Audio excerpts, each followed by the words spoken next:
Ada kembali di Apa Kabar Indonesia Pagi, pemirsa. Seorang anak di wilayah Ciamis, Jawa Barat membunuh ayah kandungnya sendiri dengan menggunakan cangkul. Si pelaku ini membunuh korban karena sakit hati kerap diikat oleh ayahnya sendiri. Korban adalah Samsuri, kakek berusia 70 tahun, warga Dusun Kedaung, Desa Sidaharja, Kecamatan Lakbok, Kabupaten Ciamis, Jawa Barat. Korban ditemukan tewas di belakang rumahnya.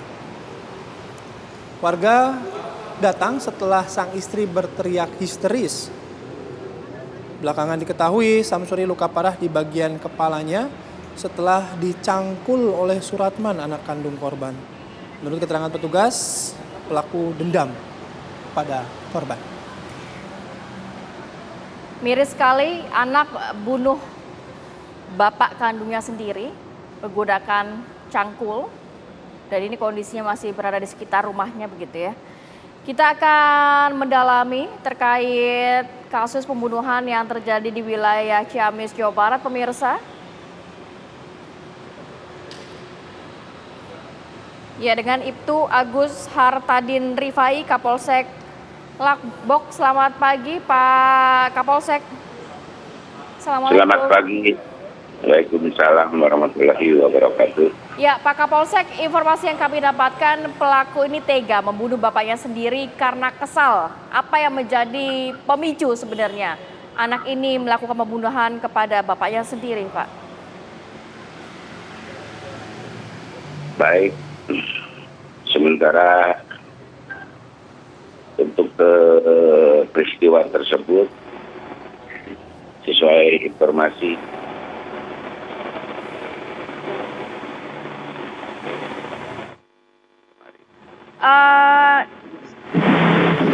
apakah memang benar? Halo? Ya, Pak Kapolsek, boleh diulangi lagi Pak, tadi suaranya terputus.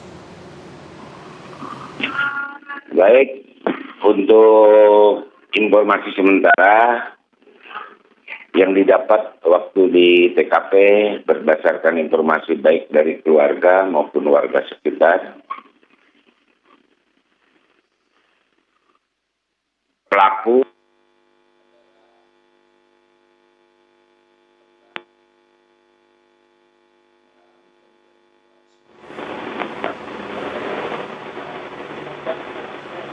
Ya, Pak Kapolsek, Pak izin Pak, boleh dilepas handsfree-nya Pak agar kita bisa berkomunikasi dengan baik.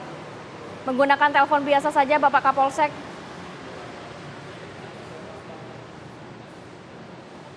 Ya Pak, boleh diceritakan bagaimana sebenarnya kronologi kejadian Pak Kapolsek?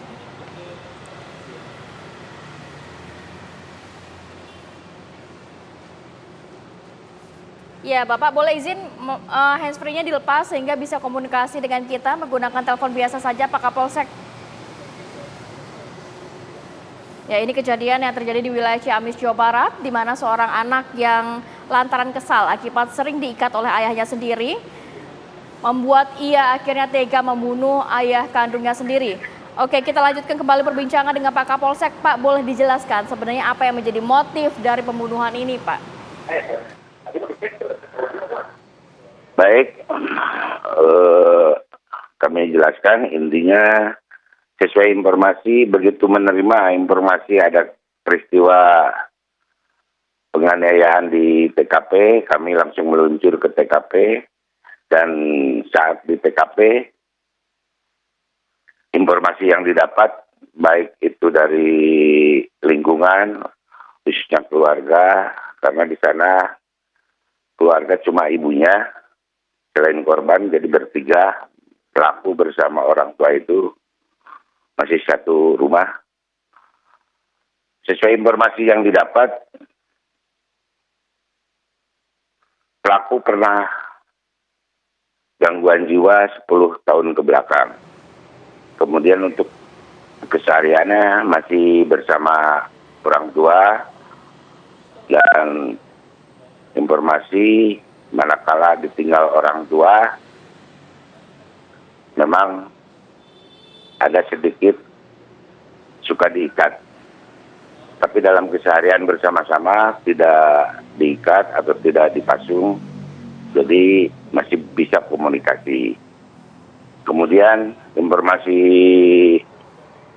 yang kejadian tersebut sekitar jam 12 siang, korban pulang dari sawah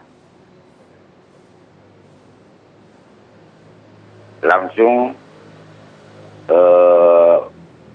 komunikasi karena tetangga juga pernah ada yang melihat saksi di sana, sehingga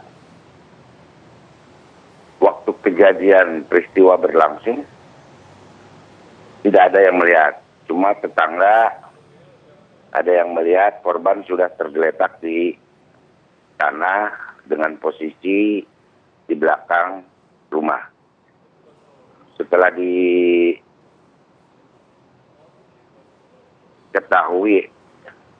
korban tergeletak, langsung warga sekitar itu mengamankan tersangka dan korban dibawa ke puskesmas. Ya, Pak Kapolsek, karena tadi Bapak menyebutkan ada riwayat kejiwaan begitu ya, penyakit kejiwaan 10 tahun yang lalu dirawat. Nah, ketika kembali ke rumah, ini kan korban katanya merasa kesal, sering diikat itu. Sejak berapa lama korban ini sering diikat oleh pelaku ini sering diikat oleh korban itu sejak kapan, Pak? Kalau diikat menurut informasi baik keluarga maupun lingkungan, sebetulnya kesehariannya tidak diikat. Cuma informasi yang didapat manakala orang tua meninggalkan rumah, kepergian umpamanya, baru diikat. Itu informasi yang didapat. Tapi kalau keseharian tidak diikat, demikian. Pak, saat kejadian ini memang tidak ada orang di sekitar ya, dalam arti tidak ada keluarga yang bisa menahan amarah dari pelaku? Untuk keseharian, karena korban bersama pelaku satu rumah, kemudian hanya korban, ibu korban dan korban, istri korban dan pelaku, cuma bertiga. Baik, lantas apakah melihat histori ada gangguan kejiwaan selama 10 tahun terakhir, ini tidak diproses secara hukum atau bagaimana nantinya, Pak? Ini masih didalami karena sesuai informasi dari keluarga, untuk lebih jelasnya mungkin dari pihak kepolisian akan melakukan pengecekan untuk gangguan kejiwaan dengan ahli kejiwaan, kemungkinan sebagai untuk lebih jelasnya bahwa tersangka apakah terganggu kejiwaannya atau tidaknya. Baik, terima kasih Pak Kapolsek atas waktu dan juga informasinya pagi hari ini. Selamat beraktivitas kembali. Salam sehat selalu, Pak. Ya, makasih kembali. Sama-sama.